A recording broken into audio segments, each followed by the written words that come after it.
Ang putumaya ay gawa sa glutinous rice or bigas na malagkit or bugas nga pilit. Famous ito sa mga Kabisayaan, especially sa isla ng Cebu. Madalas itong binibenta na nakabalot sa dahon ng saging at binubudburan ng muscovado na asukal. Usually, ito ay binibenta sa umaga bilang agahan o sa gabi bilang merienda. Dapat ganito siya, yung tamis niya, galing lang sa sugar na nilagay. Although, maganda din yung idea na may nakahalo na siyang sugar para hindi nalagyan ng sugar sa ibabaw. But this way, you can actually control it ng sugar na gusto mo.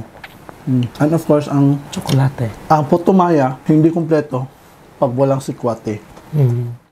Ang sikwati naman ay isang mainit na inumin na gawa sa madre de cacao or tablaya kung tawagin.